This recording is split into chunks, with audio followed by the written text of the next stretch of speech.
It's Sunday morning, and every decent man and woman is listening to Test Miles with Nick Miles on FM News 101 KXL. Buckle in. Sunday morning, time to talk cars for the next 60 minutes on your weekly automotive radio experience. I'm Nick Miles, and you're listening to America's automotive radio show, keeping you connected to the automotive world. Locally created, nationally celebrated. What's on today's show? We'll talk about the fun and exciting cars we've been driving this week. Who has the best car in the mud? John Vincent's going to be here with the 2016 winners of Mudfest. It's springtime, time to tune up your vehicle. Has it been sitting in the garage? Do you know what you need to do?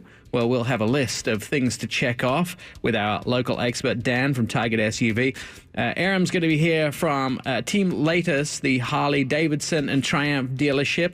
And also, we're going to be talking about products. Jason, by the way, will be joining Aram to talk about the latest in motorcycles. Ryan going to be here to talk about the latest things to keep your car clean and shiny. So one of the cars I've been driving this week, well, I was lucky enough to spend a few hours in the Rolls-Royce Dawn. This is their new super luxury four-seater. It has a silent ballet motion, which is the roof which comes up and down. 20 seconds to do that. You can do it at 31 miles an hour. 6.6-liter V12 engine, turbo, and it has direct injection, 563 horsepower. This vehicle also has an 8-speed ZF gearbox, 575 pounds-foot of torque. Yes, I drove a $400,000 car, and I think that really matters. Boats and fine pieces of art are what it competes against. I have a question. Yes. If you won Powerball, are you going to buy this car? Because normally that's the first thing you lead with. Yeah, I would tell you I would buy it depending on how much I won for Powerball. If I won $400,000, probably wouldn't spend it all on the car. Editing the video, it looks beautiful. It is a very beautiful vehicle. Boats and fine pieces of art is what it competes against. Bespoke is what Rolls-Royce do to it. So here's an interesting story. There is an owner of a Rolls-Royce, and they have 2-inch lamb's wool carpet inside the vehicles, which you take your shoes off to drive. That's part of the elegance of owning the vehicle.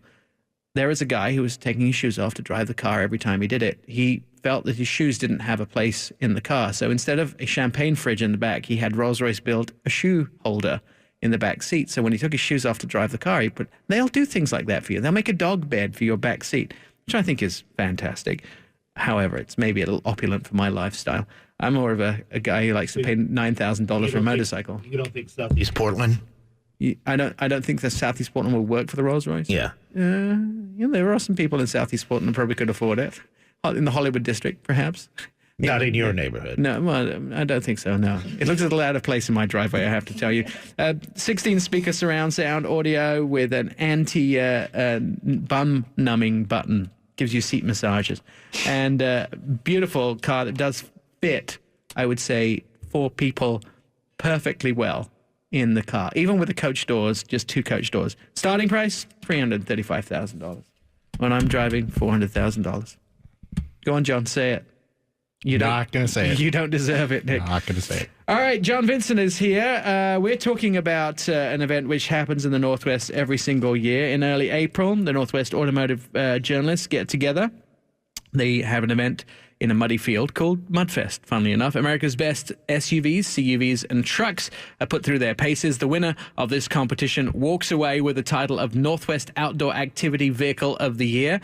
And John Vincent is here to give us the latest. He was one of the judges at the event.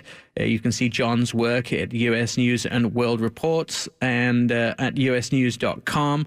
John, tell me where this year's event was. This year's event was at the Ridge Motorsports Park in Shelton, Washington. Fantastic facility for this event. So it has a track, it has a go-kart track, and they specially built an off-road facility for you. Yes, it has the big track. It has a 1/6 scale replica of the big track that they use as a go-kart track and now as an SUV testing facility. And they built us a course for off-road. All right. So how many cars entered this year? 27. And in how many categories? In 6 categories. All right, 6 categories. So who won what category and why? Compact utility vehicle, the Mazda CX-3. CX-3 won on the on-road day. The performance of that car on the go-kart track was amazing. Its all-wheel drive system, it was perfectly set up for the damp track. It just went great. So I understand that the vice president of the Northwest Automotive Press Association, Mary Larry, broke the car, however. There is a rumor to that effect, yes. She says it was only cosmetic. You know, I talked to her on the phone. She said that it was well damaged before she got into it. Of course, somebody else did it. There is slow-mo video. Of it happening? Yes. Oh, wait. I think I see a Test Miles Facebook post coming up. By the way, if you're on Facebook right now and you go to the Test Miles page, or you're on YouTube, on my page, or Periscope, you can watch the show live as we're streaming the show from the studio. All right, let's talk a little bit about the other categories. So what are the other categories? Who won? Premium compact utility vehicle. This is like the larger family style vehicle. This is the... actually, no, this is premium compact. This is the smaller cars, but the luxury cars. Okay, so small luxury. And Volvo V60 Cross Country. Another great car on the on-road day, and held its own on the off-road day. Which is, really great, because Volvo have been winners of this for a long time. They've won this event in the past many times, and they're back winning it again. Yeah, it's been a few years, but they are back strong, as we'll talk about in a couple more categories. Clearly, it wasn't the only category they won. Next category. Family utility vehicle, the Jeep Grand Cherokee 75th Anniversary Edition. Grand Cherokee is not a new platform. Grand Cherokee was probably the oldest platform we had out there. And it still knocked everybody out the park. Its ability is still fantastic. So what's the difference on the other ones with the 75th anniversary? It's mostly an appearance package, but it's a really nice appearance package. Smoked wheels, trim pieces. Jeep and Chrysler in general do a fantastic job with special edition vehicles, and these Jeeps are fantastic. And the Grand Cherokee has the mode where you can on-road. Terrain response. You can tune it to a number of different settings, and it's like off-road cruise control. So perfect for this kind of competition. Yep. I love the idea, too, of smoked. I mean, even when I look at motorcycles, the bling chrome, I think, is not what I like as maybe it's just the age bracket thing, but I think that the sort of smoked, the dark black aluminum looks much better. And I think when you do that on car wheels, it really gives them especially on something that's a little bit menacing. Like car wheels, car headlights. Yeah. It works really well. All right, so the next category. Premium utility vehicle. These are your mainstream luxury SUVs. Bigger luxury SUVs. Bigger SUVs. Bigger, yeah. Volvo XC60 T6 with the new Drive E drivetrain. So the XC60, right? XC60, sorry. Yes. That's a surprise, too, because that's a fairly old vehicle. Another fairly old vehicle, but it has a new engine. It has a twin-charged engine, both a supercharger and a turbocharger. Much better efficiency than the old model, and still very, very capable. All right. 2 categories left. What was the next one? Extreme capability. This is where we had a lot of fun. And it's where you get them really muddy, and you take them places that 99.99% of people will never take a vehicle. Absolutely. And the winner was the Jeep Wrangler 75th Anniversary Edition. Yeah, they just kind of own that whole thing, don't they? I mean, it's Range Rover, Land Rover, and Jeep, the car companies that really own that segment. There's a lot of competition coming into that segment now. Toyota working really hard to get in there. But Wrangler still is just amazing. Range Rover entered a Range Rover Sport with a new diesel engine in the category. And honestly, it probably had more going for it that was new and interesting this year. But the Wrangler was just so much fun. Right. Not necessarily so much fun to drive on the freeway up to Shelton, Washington, but much more fun to drive on the off-road course. I had a Camaro to drive on the freeway, so that wasn't a problem for me. Oh, nice. And then the final category. Pickup trucks. Yeah. Ram Rebel. And the Rebel is essentially an appearance package on the Ram, but it's a very well done appearance package. And did the vehicle actually manage to do the course without any problems? There was one incident before everybody got there with the rep from Chrysler. Oh. But this wasn't something to do with Mary again. No, this wasn't Mary's fault this time. But we had a lot of fun with the Rebel. We were out actually doing donuts in the middle of a lake with the Rebel. Oh, that sounds like a lot of fun. I'd like to see footage of that. Yeah, I love the guys from Dodge and how they just go out and have fun with their own vehicles. From Ram, yeah. Ram, sorry. They do that really well.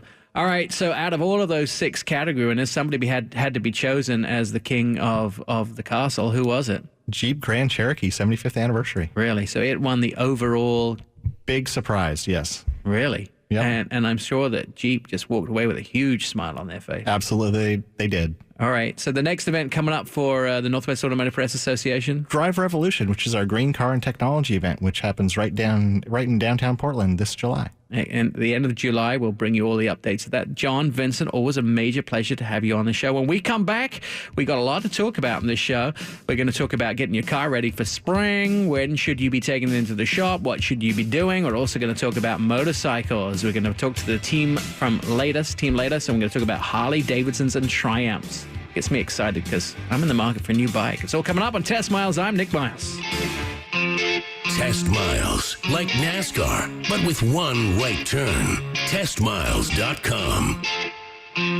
Staying connected with the automotive world, you're listening to our car radio show, Test Miles. I'm your host, Nick Miles, and we're joined in the studio by our usual crew, Sean Walker, Brad Boyer, and Jen, our little fun fact girl. Jen, what's fun facts today? Well, our first one, Nick, is windshield wipers are the most commonly forgotten item when tuning up your car. It is recommended that you replace them every 6 months. All right, in a second or so, we're going to talk about how to refresh your car for the spring and what you should be paying attention to. But before that, Sean, what have you been driving this week? I actually had the car of the year this year, and I had the Honda Civic 1.8 Touring. 10th generation of the Civic. It also, like I said, won car of the year. It has a 1.5 turbocharged liter that cranks out 174 horsepower. You can also, in lesser models, you can get a 2-liter four-cylinder that's 158 horsepower. Comes in a CVT transmission. The only way, if you want a 6-speed, you have to buy the base model LX. Its competition is the Toyota Corolla, Chevy Cruze, Ford Focus, Elantra, Sentra, Jetta, Mazda 3. So a lot of competition. Some of the tech on it, there's a 7-inch touchscreen, Apple CarPlay, Android Auto, lane keep assist. I mean, there's a lot of tech on this car, and there's a reason why it won car of the year. One of my favorites is the Honda Lane Watch, where if you turn the turn signal on, it gives you your complete blind spot on the right side in your navigation screen. It's driving. This had to be the best driving Civic I've ever been in. It, even with 174 horsepower, it felt to me like it had more power than the previous SI models. Some likes on it is basically you in the cup holder, there's a little feature too. You can slide it and be able to put bigger water bottles like a Smart Water in there. Oh, sorry. I thought you were going to say something. It also has rear heated seats in it. The dislike I don't like is to basically get your power cord up. It's in this little cubby under the shift column, and it's hard to get your hand under there. Yes. What about that dang volume control? The volume control is horrible. On the touch screen, but on the steering wheel, it's perfect because it's actually a little touch pad on the steering wheel, and it controls it perfectly. But on the on the navigation, it is horrible, and they need to get rid of it. Give me a dial. Well, you're also how old, and everything now is touchscreen. Not as old as Brad. Very true on that one. Starting price on this is $18,640, and the one that I test drove was $27,335. Awesome. Thank you, Sean. Apart from regular oil changes and services, there are 3 times a year that you should give your vehicle extra love and attention before a road trip in the fall and in the spring. This is National Car Care Month. Spring is here, and that means it's time for your vehicle to get a tune-up. And we have Dan from Tigard SUV on the phone. Good morning, Dan. Thanks for joining us. Your service department, by the way, I noticed has been given 5-star reviews by your customers online. So that must make you very proud. It does. It's something I've worked on over the years, and I put a lot of effort into. All right, so let's talk about these tune-ups. What does a tune-up involve, and why is it important to do it this time of year? It's important this time of year because we've got the hot weather coming. In the spring, you've got changing weather conditions. Someone mentioned earlier the wiper blades. That's excellent. That's something that needs to be done. Check the tire pressure. Just a few pounds of tire pressure can, waste gas and cause drivability issues. Cars don't handle as well when they have low tires. tune-ups aren't what they used to be. You do all the spark plugs and all the distributor and all that. Those things, pretty much besides spark plugs, all the other parts don't really exist anymore. So spark plugs usually go for 60 to 100,000 miles. So tune-up anymore is your fluids, checking your fluids, make sure your coolant's good, your brake fluid's good, wiper blades, as I mentioned, tires. And it's not as much as it used to be. Cars have gotten so smart and the manufacturers are making them so maintenance-free anymore that there isn't as much as there used to be, but it's still an important feature that something that needs to be done at least once a year. And this is a good time because Car Care Month reminds everybody that cars do need to be checked and made safe for the summer driving, and it's just something that I feel is important. Running off on a little tangent here, it was an interesting conversation we had last week. Was one of the listeners asked us why we don't take mechanical calls on the air and people call in and diagnose what's wrong with the vehicles. And I tried to explain. I said it doesn't work like that anymore. You usually don't hear or smell or feel anything when it's going wrong. The first thing you get is some kind of diagnostic light to come on, and then you've got to put something in the diagnostic port to work it out. So really, you find out that something's wrong with your car only through some sort of gauge nowadays. So a lot of times maintaining your vehicle will save you from seeing some of those warning lights on the dash, right? That's correct. And a lot of people, if they don't see the light, they don't even think about the car. So they don't do the maintenance they should be doing, or the scheduled maintenances and other things. So the light's great, but the cars still need periodic things done to them to make them last long. I disagree with you. I don't think the light's great. I worry when that light comes on. I would say when the light comes on, trouble is afoot. Look, Dan, look, things are changing in the world. There's a lot of different now powertrain vehicles. We've got electric, we've got hybrid, we've got some plug-in electric cars coming. Hydrogen are sort of creeping into California. How is those? How is that going to change your business? And do those people who have hybrids and electric cars still need to take their cars in for the sort of regular maintenance checks? Well, all electric cars are going to require a lot less. They still have brakes, and you have to have brake pads and a few other things, but the maintenance on those is almost nothing. The other powertrains, they still have fluids and other things that need to be serviced. I agree the cars are going to change radically, and the service of those cars are going to change in the future, but there's still going to be a niche for someone to take care of cars and do the maintenance on them to make them last longer. Really good. No, I think that's something we need to do. So if you're planning anything with your vehicle this summer, you should definitely get in touch. It's called Tigard SUV. It has a full website, description of all their services. If you need to maintain your vehicle, you can go to them and you can schedule an appointment right from the website to find out.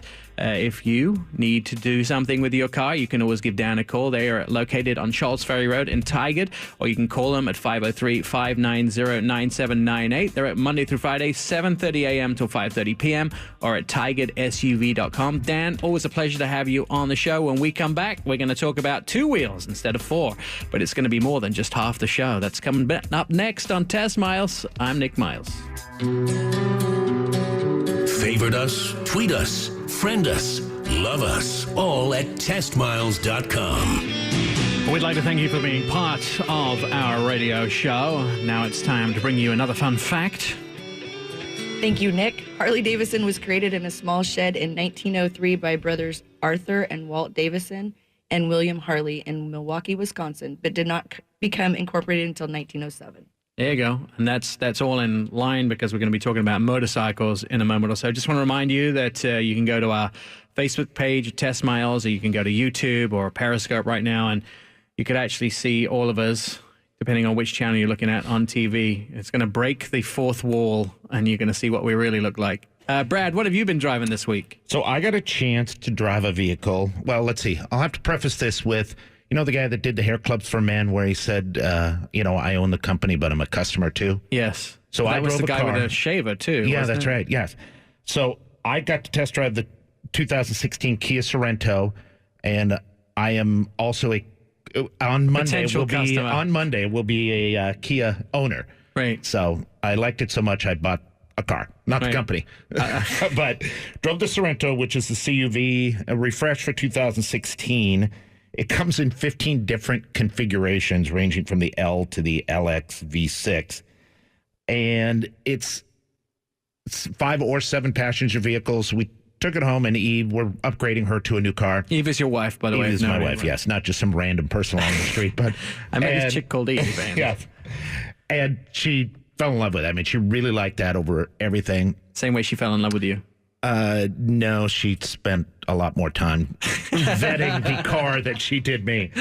But we, the Sorento really does everything nicely. But one thing I would recommend, the price range is from $24,900 up to $43,000.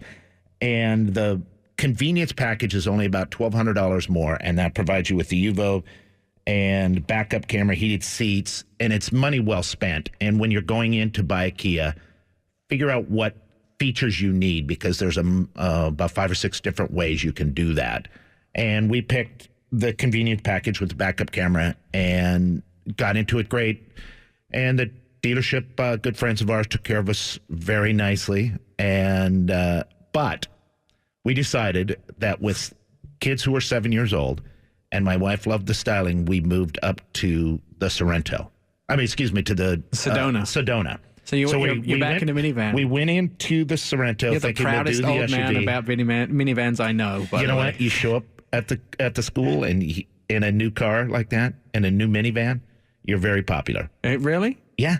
All right. But the Sorento itself has great interior space and all the features. I mean, it ranks at the very top for me on the midsize SUV category. And I think it is the cheapest minivan on the market. Well, let's say the least expensive. It's about $2,000 below its competition. Yeah, for well under $30,000, you can get a lot of features into that vehicle. So your wife is a very happy mom now. On Monday, she will be. No, she will be on Monday. Yes. All right, it's just taking this long. That's right. All right, so starting price? The starting price is the Sorento. Now we're jumping back to the Sorento, right? Yes, the Sorento. $24,900, and for under $30,000, but you can get it fully loaded for up to $43,000. Excellent. All right, and you're a proud owner. I liked it so much I bought the car. Exactly. Well, not quite. I bought a version of the car. Good job. All right, thanks, Brad. We've talked Honda motorcycles on Test Miles. This week we're going to be talking about Harley-Davidson motorcycles.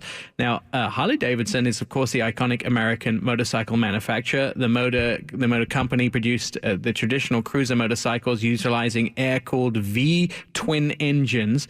Joining us from the Northwest's biggest Harley-Davidson dealership, which is Team Latest in Gladstone, is Jason and Aaron. Guys, I see you every time I drive down the freeway. How big is that flag, by the way, that flies above your... It's pretty big. It's like what? Yeah, it's about 30 feet by 60 feet. Yeah, it's probably bigger than my house. I was just like, it looks like it's bigger than my house. You can't miss the large American flag, which is on I-205 as you drive past the Gladstone exit. You guys, now, I understand it, Aaron. You rode your Sportster all the way from Florida to Oregon. Yes, my 2008 Nightster from Sarasota, Florida, all the way here to Portland. Stopped in Joshua Tree National Park in California on the way, and had a great time. But you got some stories, things that happened on the road. How long did that take you? It took me 18 days. I rode about 250 miles a day, and then popped a tent up wherever I could at night, and I'm such a motorcycle virgin. I ride for about 25 minutes, and I'm like, my hand's cramping up. I need to stop for a minute or so. 18 days is a lot of riding on that. Now, Harley Davidson was a love of yours before you got to Oregon? Yes, yeah. I think I've been riding motorcycles now for almost 10 years. Harley, I think the Nightster's probably my 3rd or 4th Harley at this point. So let's talk about Harley a little bit, and then we'll talk about latest. Harley Davidson. So I'll give you a great story. I have a friend, Pat Shearer, who is an engineer at a local TV station, and Pat introduces me to things that hurt my bank balance, make me feel happy, help my midlife crisis, but they hurt my bank balance. One of them was motorcycles. So he got me into motorcycles, but he rides Harleys. He has 2 of them, and he's always preaching Harleys to me. And I have never ridden one. I'm not really sure I understand it. What makes these bikes so amazingly attractive to people who ride motorcycles? Well, it's funny. Harley Davidson, there's something about it that it's there's something for everyone with Harley. It's that iconic motorcycle everybody knows about. It's funny. It's almost like go-kart. A lot of people don't realize that go-kart was actually a brand. But now you see anything that's got a lawnmower motor and 4 wheels and you call it a go-kart, but that was actually the name of the company. That's not necessarily the name of the thing. And the same thing happens with any cruiser motorcycle that you see. A lot of people will see a cruiser and they'll say, oh, that's a Harley. No, actually, that's a Honda. Oh, that's a Harley. No, actually, that's a Victory. It's because Harley Davidson has basically invented what the cruiser should be, and everybody else just wants what they've done. See, and I like that idea, like the cruisers. I mean, I really like the Indian Scout 60. I really like the Shadow, the Honda Shadow Phantom, that sort of blacked out thing. So I kind of feel like Harleys would be something I would be really in love with if I got to spend some time on them, right? They have that beautiful sort of cruiser feeling to them.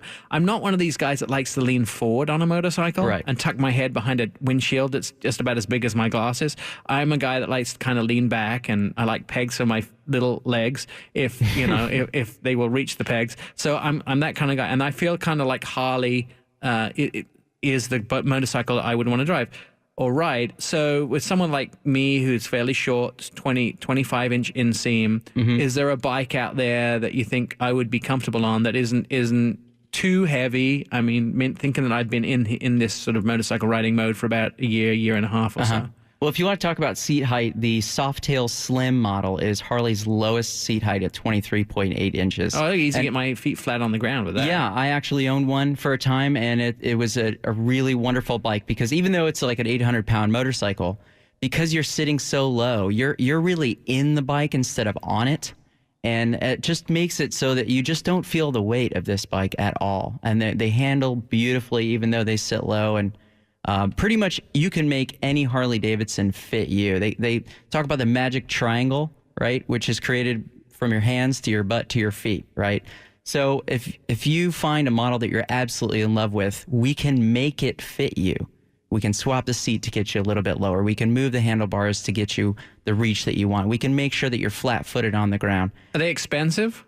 Actually, Harley has a nice range of models. They've got 6 different families. So Touring, Softail, Dyna, Sportster, V-Rod, Street. Street is actually a really awesome new family of bikes that Harley came out with a couple of years ago. 500cc and 750cc. Really awesome first motorcycle.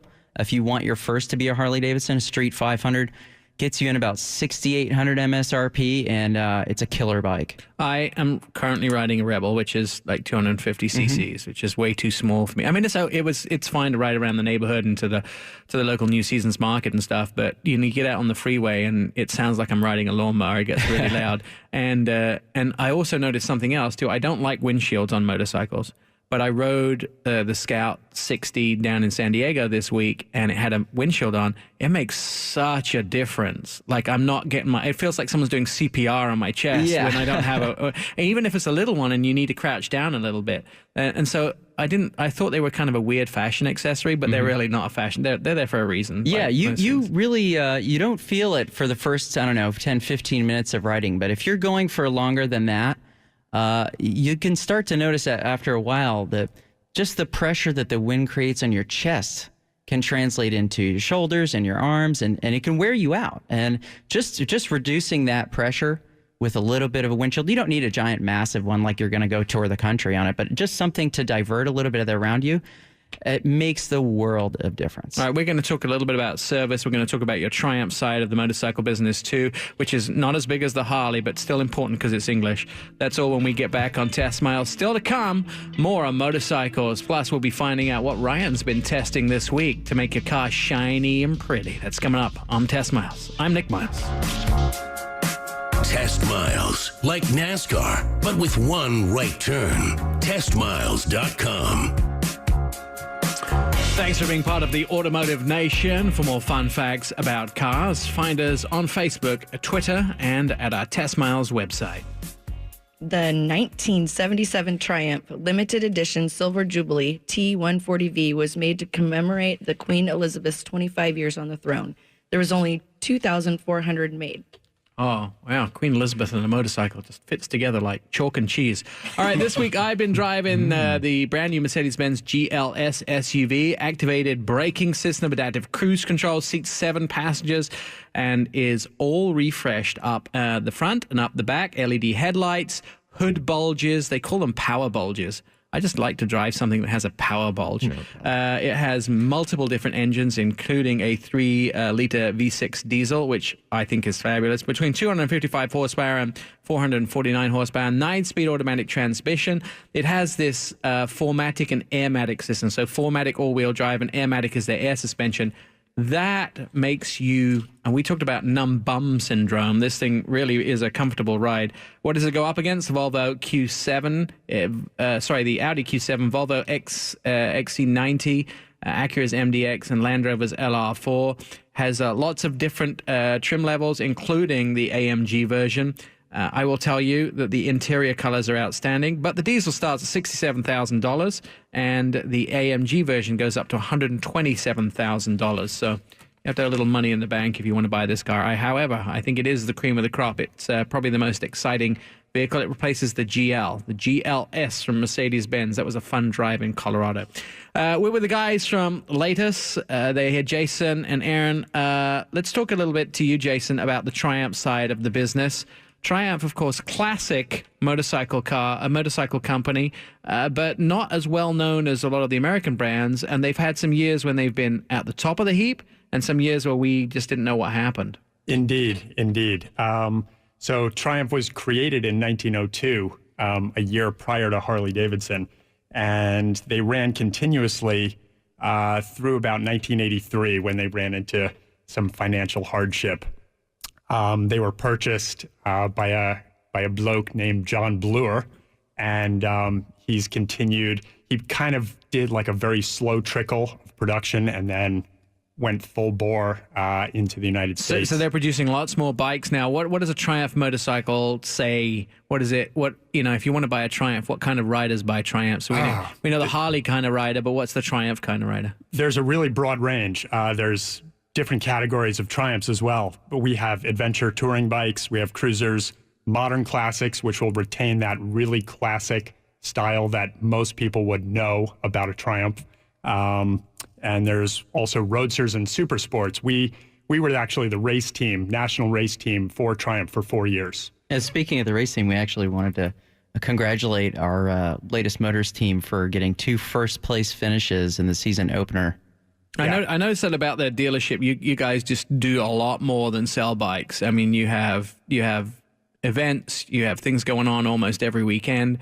Jen was even telling me that on Mother's Day you're doing tattoos or something. Yeah, we've got a tattoo truck. If you want to come get a I Love My Mom tattoo, we'll be there for that.